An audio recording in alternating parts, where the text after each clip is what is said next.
The Massachusetts suburb of Boston was a picturesque setting, with cobblestone sidewalks lined by majestic maple trees that blazed red and gold in the fall. The neighborhood exuded wealth and stability, two-story houses with pristine gardens, picket fences, and cars gleaming in driveways spoke of affluence. But behind closed doors, personal struggles often lurked unseen. Eliza Harper's house was among the finest, a stately colonial-style home with large windows and a meticulously maintained rose garden. The scent of roses filled the air, a tribute to her late husband James Harper, who had cherished gardening as much as his successful career as a real estate developer. After James's untimely death, the house became both a sanctuary and a prison for Eliza. Inside, the home radiated understated elegance. Hardwood floors gleamed under Persian rugs, and antique furniture evoked a bygone era of refinement. Eliza herself, in her mid-40s, retained the grace and poise of her younger years.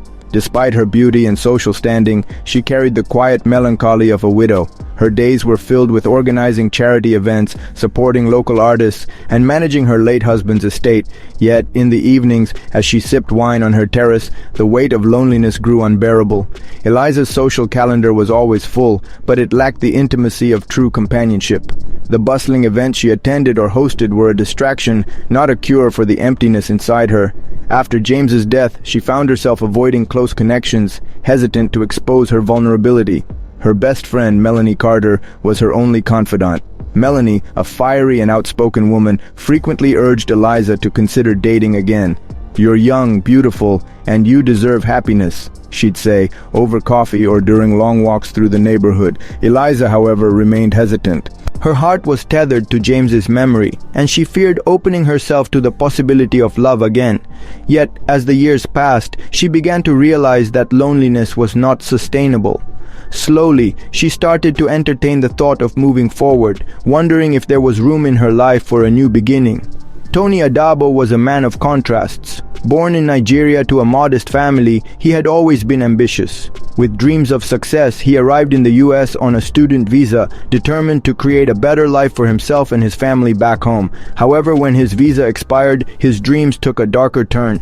Now living in a small, shabby apartment near a noisy highway, Tony worked a grueling warehouse job that barely covered his expenses. But Tony had charisma, intelligence, and a knack for reading people. These traits allowed him to navigate spaces he didn't naturally belong to. His plan was bold: find a wealthy American woman, marry her, and secure his green card. Tony began attending charity events, golf tournaments, and high society galas, dressing sharply and crafting a backstory that positioned him as a self-made man. Women found his accent charming and his stories of perseverance inspiring. Tony carefully targeted his conversations toward vulnerable women, watching for signs of loneliness or discontent. The annual fundraiser for the Boston Children's Art Initiative was a highlight of the social calendar. Set in the grand ballroom of the Fairmont Hotel, the evening shimmered with elegance. Guests mingled under crystal chandeliers, sipping champagne and bidding on silent auction items that included everything from private yacht rentals to rare art pieces. Eliza Harper arrived early, her presence commanding attention. Dressed in a floor-length black gown with a subtle shimmer, she epitomized sophistication. Though she smiled politely and exchanged pleasantries, her heart wasn't in the event. She felt like an actress playing a role she'd long since tired of. Tony Adabo entered the scene with calculated confidence. Wearing a tailored navy suit and armed with a carefully rehearsed backstory, he had positioned himself as a successful entrepreneur passionate about philanthropy. Spotting Eliza standing alone near the silent auction table, Tony saw his opportunity. "Impressive selection of art, isn't it?" he began, his accent lending his voice a melodic quality. Eliza turned, startled at first, but her lips soon curved into a polite smile. The conversation flowed easily. Tony's compliments were subtle but well-timed, and he asked questions that revealed his deep interest in her work with local charities. Eliza found herself opening up about her late husband and her efforts to preserve his legacy. By the end of the evening, Tony had left her feeling both flattered and intrigued, a rare combination in her otherwise predictable world. Tony wasted no time in reaching out to Eliza. The day after the event, she received a text. "I thoroughly enjoyed our conversation last night. Would love to hear more about your work over coffee." His approach was thoughtful yet unassuming, making it easy for Eliza to accept. Their first meeting at a quaint cafe turned into several hours of animated discussion. Tony's charm was undeniable.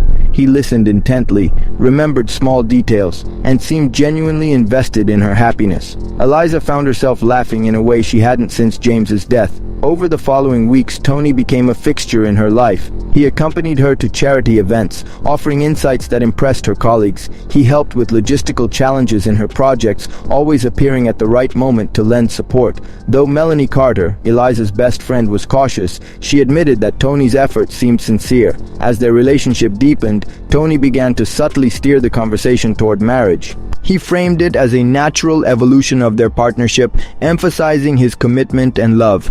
Eliza, starved for affection and companionship, found it hard to argue. The wedding was a small, intimate affair held in the garden of Eliza's home. While her friends expected a lavish celebration, Eliza insisted on simplicity. Tony played the role of the doting groom, charming everyone with his heartfelt vows. Behind closed doors, however, Tony's demeanor began to shift. While he remained attentive in public, his behavior at home became colder and more controlling. He encouraged Eliza to delegate more of her responsibilities to him, citing her need for rest and relaxation. Slowly, he gained access to her financial accounts and began influencing major decisions about her estate. Melanie's unease grew, but Eliza dismissed her concerns. "He's just trying to take care of me," she said, brushing off the warning signs. The honeymoon phase of Tony and Eliza's marriage faded quickly. While Tony continued to project the image of a devoted husband in public, his behavior at home grew increasingly erratic. Small disagreements escalated into heated arguments, with Tony using harsh words to undermine Eliza's confidence. "You don't trust me," he would say accusingly whenever Eliza hesitated to hand over control of certain financial matters.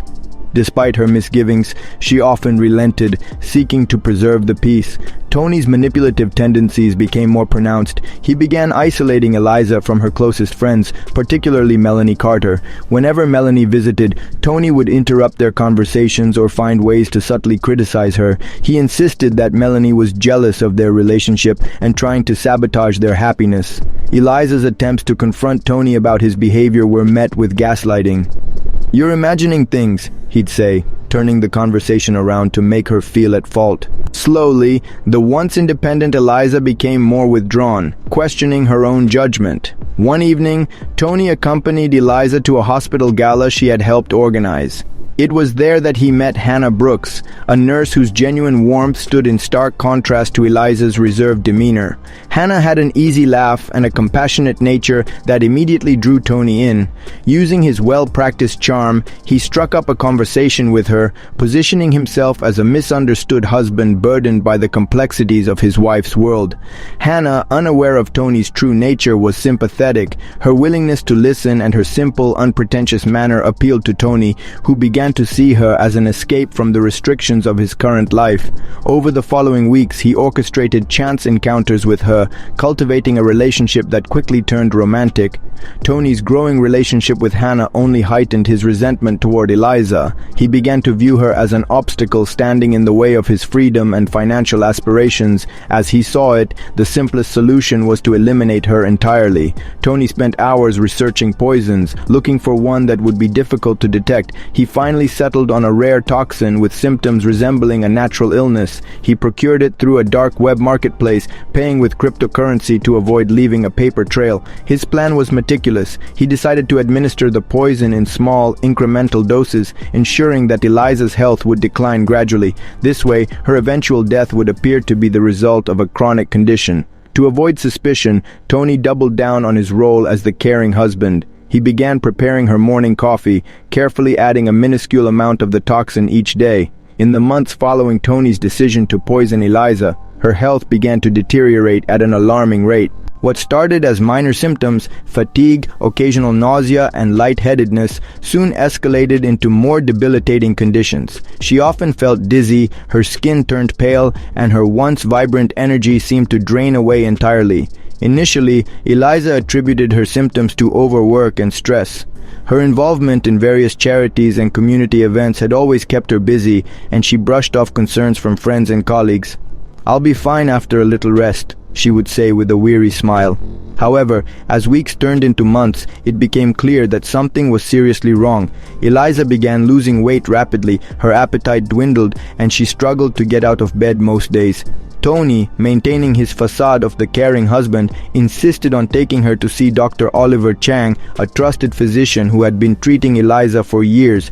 Dr. Chang ran a battery of tests, but the results were inconclusive. "There's nothing definitive I can point to," he told Eliza and Tony during one of their visits. "It might be a rare autoimmune disorder or perhaps an undiagnosed infection."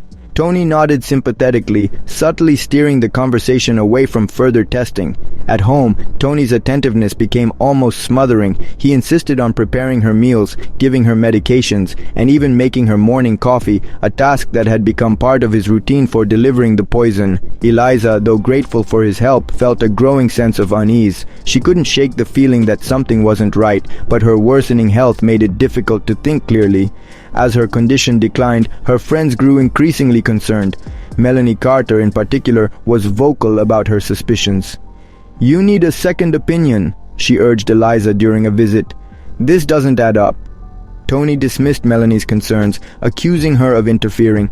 Eliza, too exhausted to argue, reluctantly sided with Tony. One cold morning, Tony prepared Eliza's usual cup of coffee and brought it to her bedside. She was too weak to sit up, so he propped her up with pillows and handed her the mug with a reassuring smile. "This will help you feel better," he said softly. Within minutes of drinking the coffee, Eliza's breathing became labored. She clutched her chest, her face contorted in pain. Tony, feigning panic, called 911. His performance was convincing as he cried out, "Please hurry! My wife is dying!"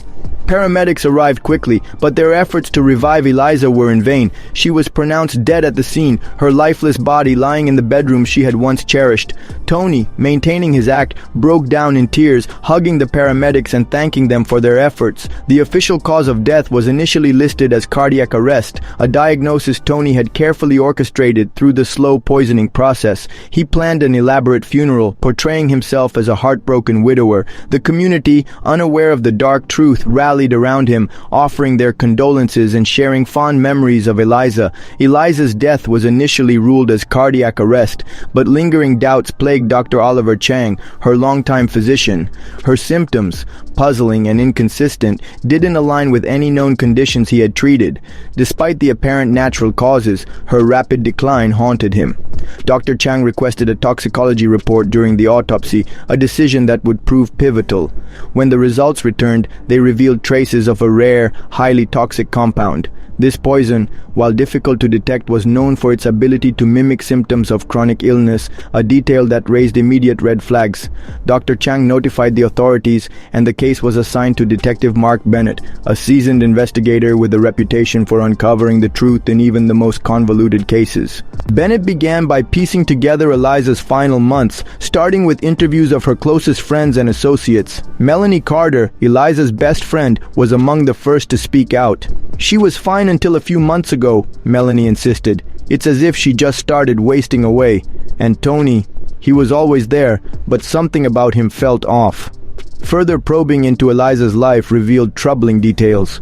Tony's behavior had raised eyebrows among the Harper's circle. He had become increasingly controlling, often isolating Eliza from her friends and taking over household responsibilities, including preparing her meals and managing her medications. Detective Bennett's team discovered financial anomalies that deepened the mystery. Tony's bank statements revealed large, untraceable transactions in cryptocurrency. Cybersecurity experts traced these payments to an obscure online vendor specializing in restricted substances. Meanwhile, a forensic analysis of Tony's devices unearthed disturbing search queries, including how to mimic illness with poison and undetectable toxins in toxicology reports. The investigation took a dramatic turn when Hannah Brooks, Tony's mistress, came forward. Overcome with guilt, she disclosed their affair and shared details of Tony's growing resentment toward Eliza. He would talk about how he felt trapped, she revealed. He said he wished he could just move on, start over, without her.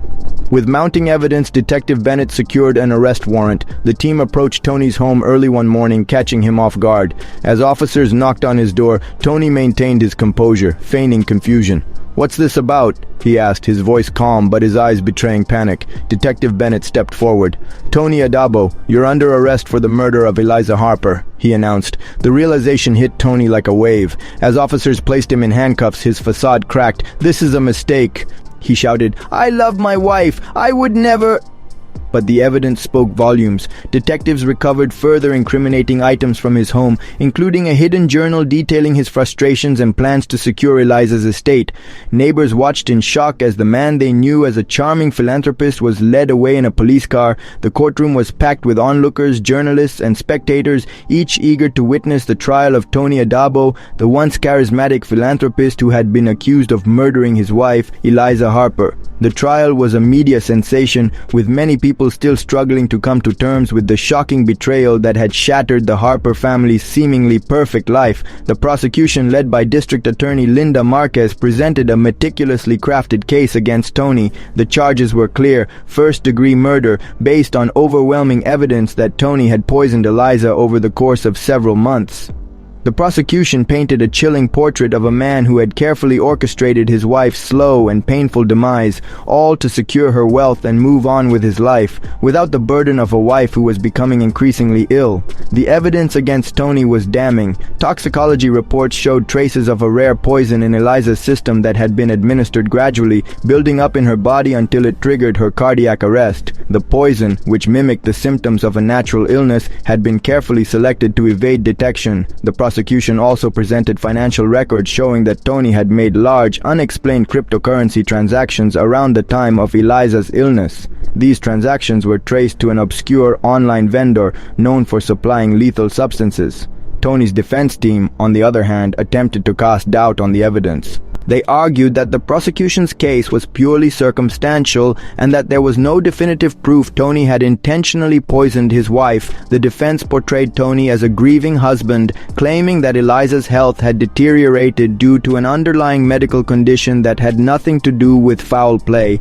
They also tried to argue that the cryptocurrency transactions could have been unrelated to the murder and that the poison in Eliza's system could have been the result of an accidental exposure. But the most explosive moment of the trial came when Hannah Brooks, Tony's mistress, took the stand. Tearfully, she confessed her involvement in the affair and revealed startling details about Tony's behavior during the months leading up to Eliza's death. He was frustrated with her, Hannah explained. He talked about how Eliza was no longer the woman he had married. He said he was tired of taking care of her and that he wanted to start fresh with me. Hannah also recalled Tony's increasingly manipulative behavior, his obsession with his wife's estate, and how he had often mentioned his desire to be free from Eliza. Tony even talked about how he could make it all look like Eliza's death was natural, she continued. He said it was the only way he could get away with it. This testimony sealed Tony's fate. The jury deliberated for less than a day before returning with a guilty verdict: first-degree murder. The courtroom was silent as the judge addressed Tony, who stood in disbelief, his eyes wide with shock. "Tony Adabo, you have been found guilty of the premeditated murder of your wife, Eliza Harper. You are hereby sentenced to 25 years to life in prison with no possibility of parole for the first 20 years, the judge declared. Tony's expression was one of stunned resignation. As the handcuffs clicked around his wrists and he was led away, he seemed like a broken man. His charm and confidence had evaporated, leaving behind the cold, hard truth of his actions. The public's reaction was a mixture of outrage and relief. Many in the community who had once admired Tony for his philanthropy were left reeling from the truth of his betrayal. Eliza's friends, family, and supporters were devastated by the loss of such a vibrant and kind soul, but they found solace in the fact that justice had been served. In the years following Tony's conviction, Eliza's legacy continued to live on through the work of those who loved her. Despite the tragic circumstances of her death, her story became a symbol of resilience, compassion, and the importance of fighting for what's right, no matter the cost. Eliza's best friend, Melanie Carter, took on the responsibility of honoring her memory in a way that would have made Eliza proud. Melanie spearheaded the creation of Eliza's Haven, a shelter for women fleeing abusive relationships. The shelter provided not only a safe haven for women and children, but also access to counseling, job training, and educational opportunities. The foundation received widespread support from the community, with donations pouring in from those who had been inspired by Eliza's own charitable work. In addition to the shelter, the Eliza Harper Foundation was established in her name. The foundation focused on issues close to Eliza's heart: mental health awareness, access to health care, and supporting education for underprivileged youth. The foundation hosted an annual gala where funds were raised for various initiatives, including scholarships for young women who wanted to pursue careers in social work, healthcare, and law enforcement. Eliza's memorial garden, which had been one of her most beloved projects, was also preserved and expanded. The garden became a space for quiet reflection, a place where people could come to meditate, relax, and remember Eliza's kindness. Volunteers helped maintain the garden, and it became a gathering place for community events, educational workshops, and celebrations of life. For Tony, life behind bars was a stark contrast to the lavish lifestyle he had once enjoyed. Stripped of his wealth, status, and freedom, he was forced to confront the full extent of his actions. His former friends and associates distanced themselves from him, and he became the subject of ridicule and contempt. Letters that once came filled with praise and admiration now came with words of anger and disgust. Over the years, Tony's time in prison became a period of intense self-reflection. Stripped of his outward charm and wealth, he had to face the emptiness of his existence and the horrific consequences of his choices, but it was too late for redemption. His reputation was tarnished beyond repair, and he was consumed by regret for the life he had destroyed. As for Eliza's family and friends, they found healing in the years that followed. The pain of her loss would never fully disappear, but the love and impact she had left behind continued to inspire them to live better lives. Eliza's legacy was more than just the work she had done during her lifetime. It was the lives she had touched, the causes she had supported, and the people who had been moved by her compassion and generosity. Her story was not just one of tragedy, but one of empowerment, a reminder that even in the face of unimaginable loss, goodness and love can persist. In the end, Tony's punishment was not just the years he would spend in prison. It was the knowledge that his actions would forever be remembered as the ultimate betrayal. For Eliza, the memory of her life, her work, and her love would continue to thrive, ensuring that her story lived on and that justice had been served.